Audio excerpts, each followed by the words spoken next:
infrastructure. The second big shift is the move from the desktop as the only place where work gets done to mobile, to a world where employees increasingly are on the move and are accessing data and applications from whatever device they have with them at that time. And then the third big trend is security. If you're going to make digital technology central to your business, you have to be able to secure everything. As applications and data are central to what you're doing, you can't afford to have any risk to that critical data and to compromising the trust you have with your users.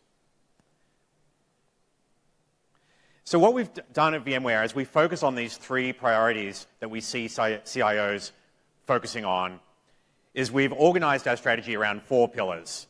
The first two, modernizing the data center and integrating public clouds, are addressing the concerns around how do I leverage the cloud?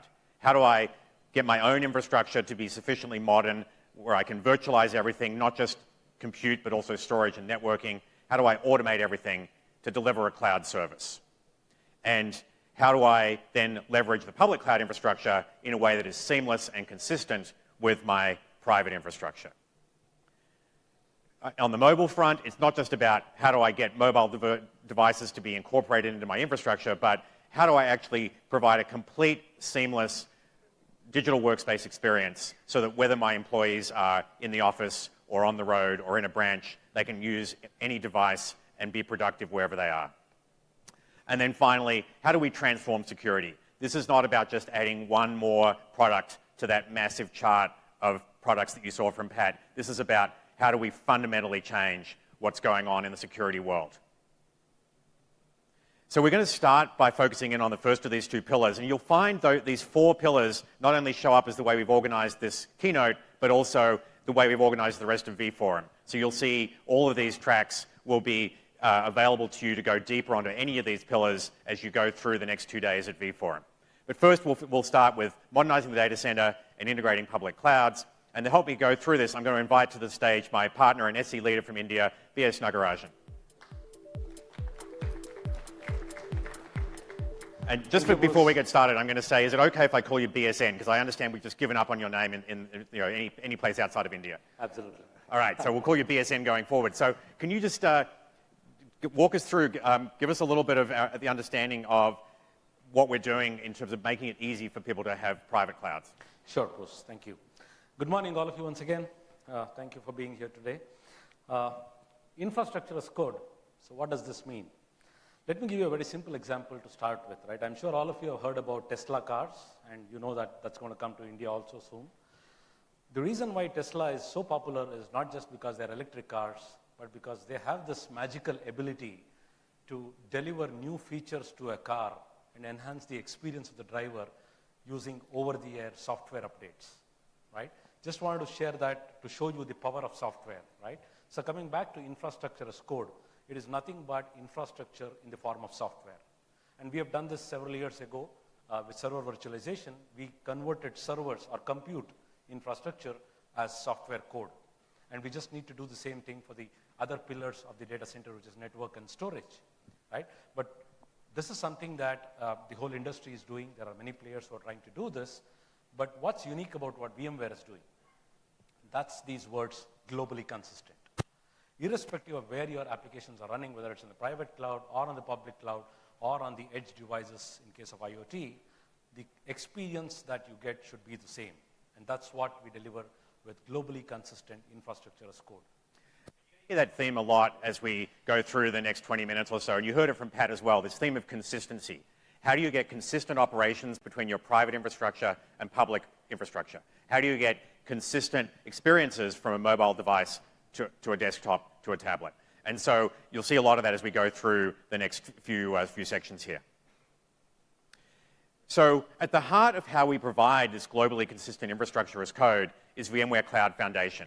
It's one of the things that Pat touched on. How do we make it easier for you to stand up a private cloud? And how do we make it easier for our service provider partners to stand up a public cloud? So VMware Cloud Foundation lets you virtualize your entire data center, but also makes it much easier to deploy and manage that virtual data center. BSN, talk us through some of the details. Yep. So I'm not going to spend too much time on VMware Cloud Foundation because you know what it is. But what is interesting is about the SDDC Manager. I want to tell you what this is going to do. Right? While day 2 operations is something that all of you are familiar with for your applications, there is a lot of operations that one needs to do on day 0 and day 1 and day 2 as far as the infrastructure is concerned. Right? Once you have the hardware landing in your data center, the entire bringing up of the hardware, which is the compute, the network, and storage, despite they being in software, right, and then provisioning all the policies, configuring this infrastructure, and last but not the least, how do you keep up with patching and upgrades of each of these infrastructure?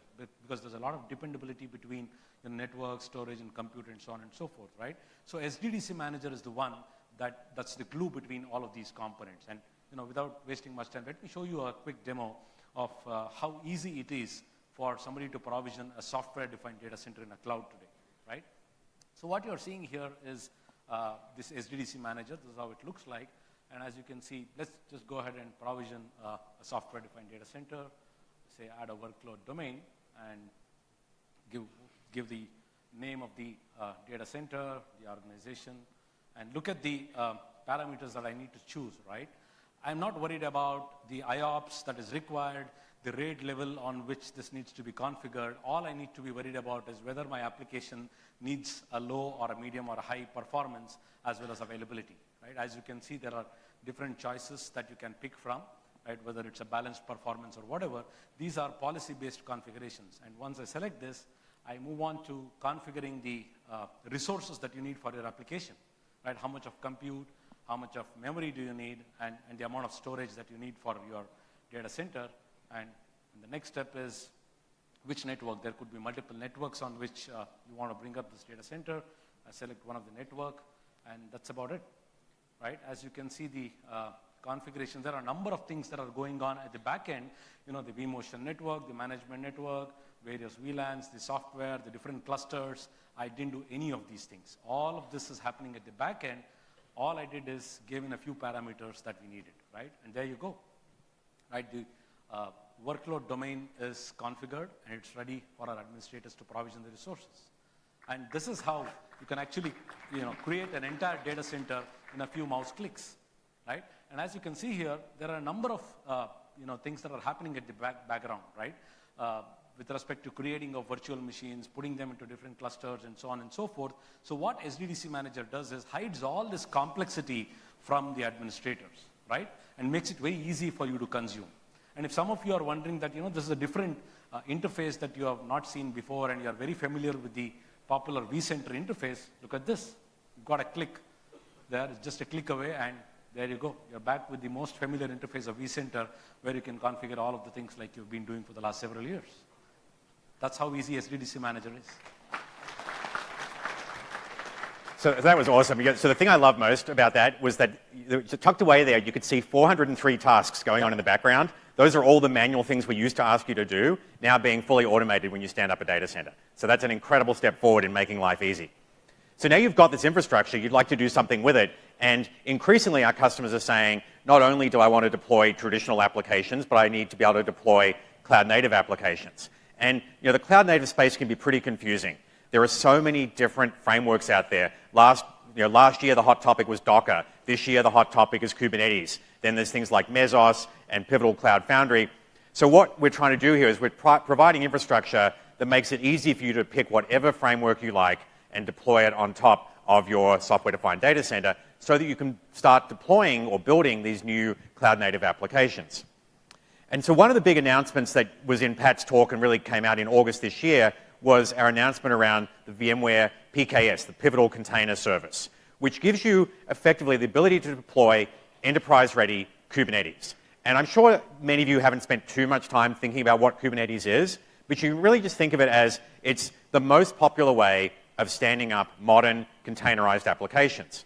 But it turns out it's not that trivial to stand up and operate at scale a set of infrastructure for cloud-native applications. So we saw an opportunity here to bring a product in partnership with Pivotal and Google that would make it easy for our customers to operationalize the running of their cloud-native infrastructure.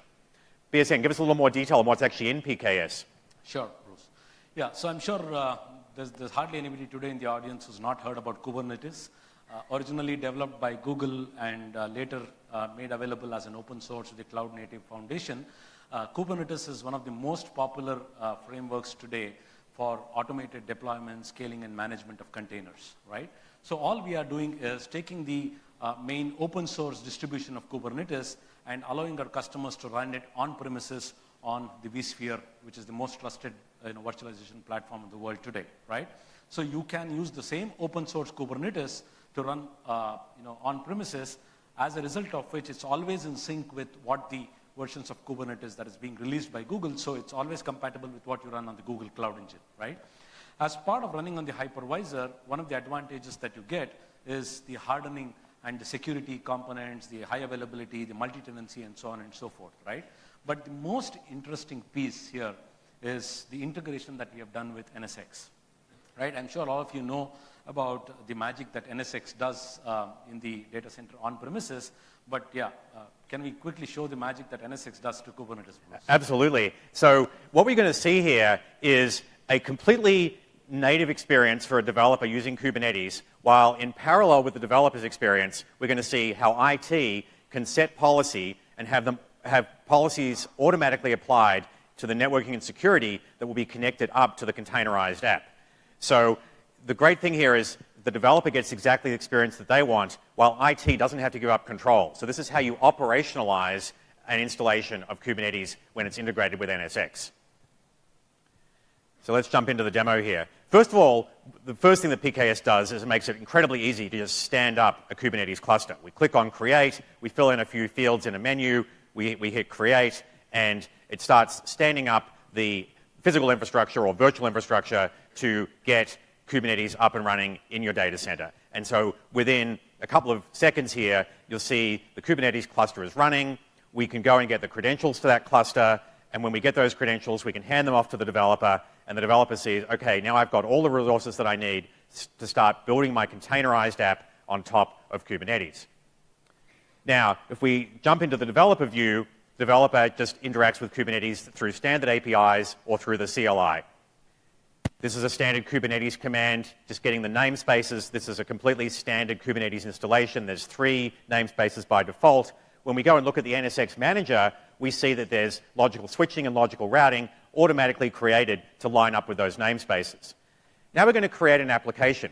Kubernetes lets you specify all the components of an application in a single file. It's called a YAML file. We can take a quick look at that, and you'll see the name of the application, how many containers it uses, exactly how those containers should be interconnected, where the image files are for those containers, and then finally we see how that service is going to be deployed and delivered up so that somebody can consume it.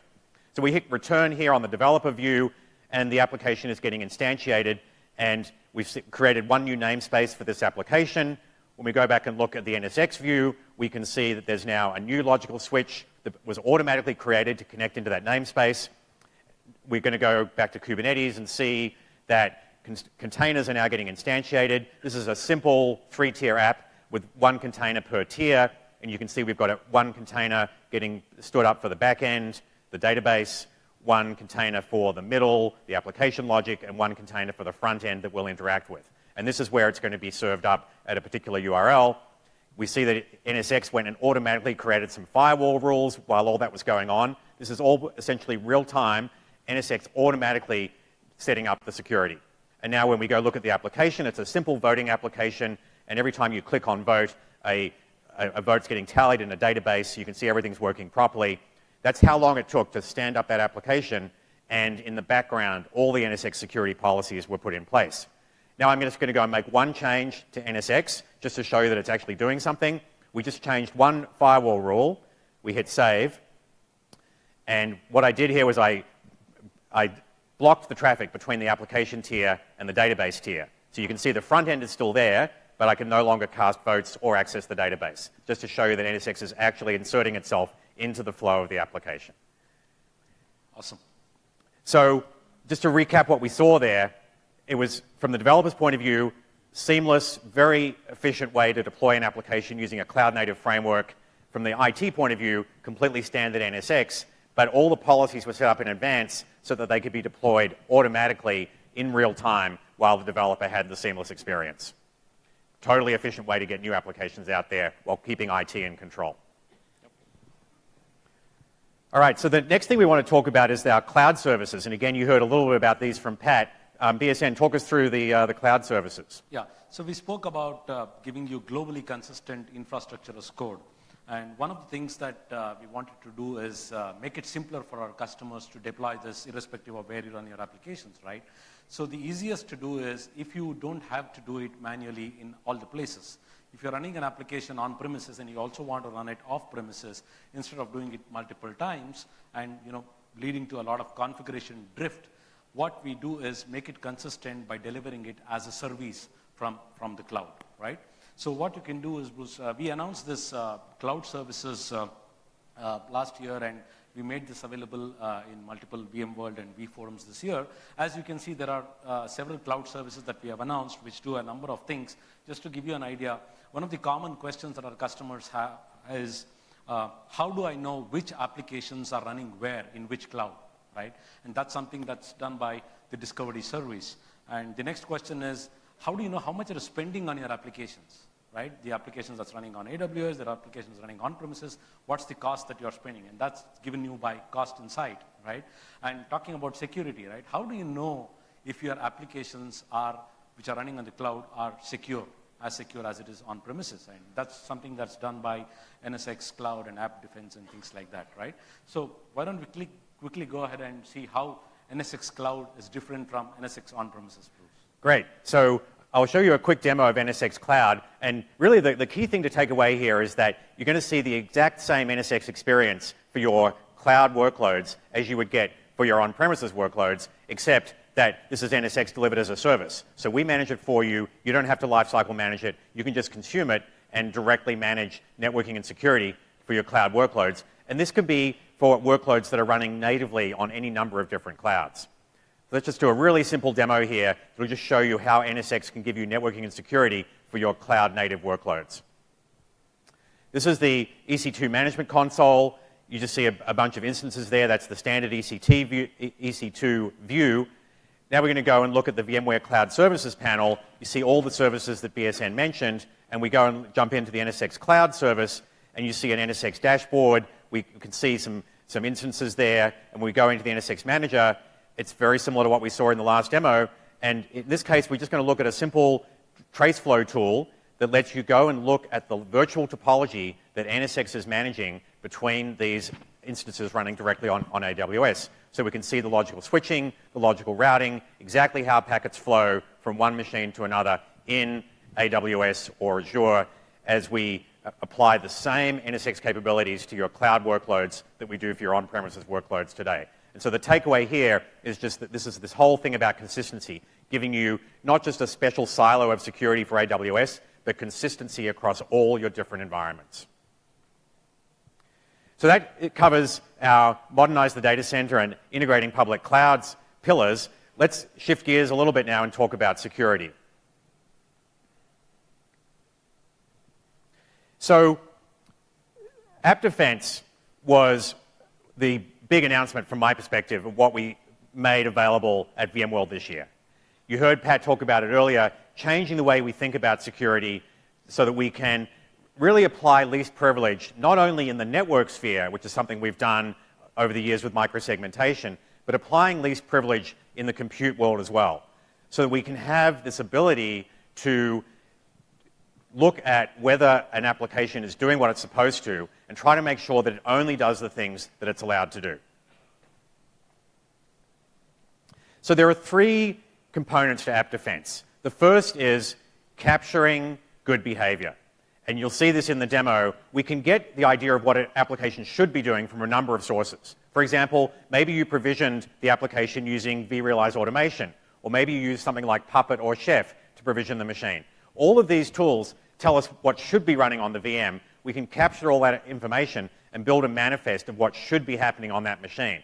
This is how we get to the idea of known good rather than chasing bad. Once we have that manifest, we move into the detect mode where we're able to monitor that the only things the machine is doing are the things that we expect it to do. And then if it does anything that we don't expect, we can now automate our response. And those responses can be quite diverse, as we'll see in a moment. So let me jump into the demo here. What you're going to see here is the dashboard for App Defense. And in this dashboard, initially, we're in the discovery phase. So we're looking at a set of virtual machines and trying to figure out what they should normally be doing. Let's go and drill in a little bit on one of the applications running here. So we go to this payment application. We can see it has a number of virtual machines, and we've already verified something like 85 behaviors running on this particular VM. That could be because we verified them previously, because they're known applications that we know to trust. We have feeds from third parties that we can use to say these are the known applications you expect to see because this is something that was provisioned to be, say, a database server. There's one thing we're going to go drill into, the Python executable here. We've got a hash that we can go and compare against the hash of that application when it was created. We've got the path name of where it's running from. We've got the exact CLI that we use to invoke it. And we've even got information about what ports this process is communicating on. We could then go back to the application owner and say, does this match your expectation of what this application is supposed to do? Or if we've got enough knowledge within the security team, we can just go click on verify. So in this case, we'll click on verify. And now we can move that behavior into our list of known verified behaviors. So now when we go back and look at the dashboard, we see 85 verified behaviors on this virtual machine. So we click the protect button. So now we're going to say, that's what we expect on that VM. Make sure that that's the only thing that the VM does. And once we move into this protect mode, we can also go and configure what we want to do if anything unexpected happens. So we'll go in and edit the rules that will let us say, what should we do if we find communication happening on a port that we didn't expect, or if communication happens on a valid port, but from an application we didn't expect, or a process we didn't expect. So any kind of deviation from normal behavior, we can send an alert, or we can actually block the communication. We can even suspend the virtual machine, put it into its own virtual network. A whole lot of different actions are possible. And so there's a lot of different types of things we can do here. And then once we've set our rules, we click done, and now we're in this mode of monitoring that the only things happening on that machine are the things we wanted to. So the thing to take away from this demo is we moved away from a world where there are, at last count, over 27 million different kinds of malware, and we're always chasing around trying to figure out, have we caught the latest piece of malware, to a completely new model where we only need to keep track of the 85 known things that the virtual machine is supposed to be doing. We know it should be doing that because that's what we provisioned it to do. And so we track it in that way. It's, as you can imagine, a much more manageable task. Gives us a much brighter signal to track when things have gone into some anomalous state. So that's one of the key aspects to our transformation of security. Finally, I want to talk about how we're empowering the digital workspace. And for this, I'll hand it back to BSN to talk through one of the new capabilities in this arena. Thank you, Bruce. App defense is something which is very, very exciting. And one of the things I'd like to point out is you would probably think when you see it's a no-brainer for us to focus on 85 things as compared to focusing on 27 million things. And this is one thing I love about VMware, right? A lot of our customers have asked us, what is VMware doing in the security area? There are a lot of security companies doing a lot of innovation, and we believe in not reinventing the wheel. There are a lot of innovation done by security companies, but if you look at most of the tools available in the industry today, almost all of them focus on chasing the bad, right? So instead of focusing there, we said, okay, let's put all our efforts on ensuring what is good. So that's something that I like very much, Bruce. Okay, quickly moving on to the digital workspace story. This is something which is close to our hearts because all this while we spoke about what runs in the data center, but this is something which affects something which is in our pocket, right? One of the very important things in the digital workspace journey is the mobile apps, right? And today, if you look at most of the mobile apps that we use, one thing that all of us do in our respective organizations is use different back-end systems for doing a lot of approvals. And typically, if you are a manager and you need to approve things, there are a lot of back-end systems that you connect to, and all of them operate in different silos, right? And most of them give you an email. You get an email which says, okay, click on this to approve, or go to a link to approve and things like that. The challenge with this is most of the apps connect to only one backend system at a time, right? So if I receive an email which requires an urgent approval, and what if I'm on a flight or if I've not seen it for a couple of hours or so, right? So we are moving away from the traditional email-based approval systems, and we've come up with what is called as a mobile flow service. What this helps, we've introduced this as a tech preview with VMware Workspace ONE. So what this allows us to do is we have come up with an SDK which allows you to integrate an action item from the email client, which is part of the Boxer client, with a backend system, right? And we have made this an open source available at GitHub. So anybody can pick up this and integrate this with any of the backend mobile apps, right? So let's see a quick demo. So the key about this is how you can make it extremely simple and secure, right? So what you're seeing here is a quick demo of how this looks like. I'm sure most of you are aware that there is an app called the Workspace ONE, which you can download and put it on your mobile phone. And as you can see, the moment there is an action that is required, there is a trigger that comes on Workspace ONE, and it automatically opens up. And in this case, we are seeing an application called Jira, which is a project management system, which is not even natively installed on the mobile phone. And it's as simple as this to click on approve and be done with it in a jiffy, right?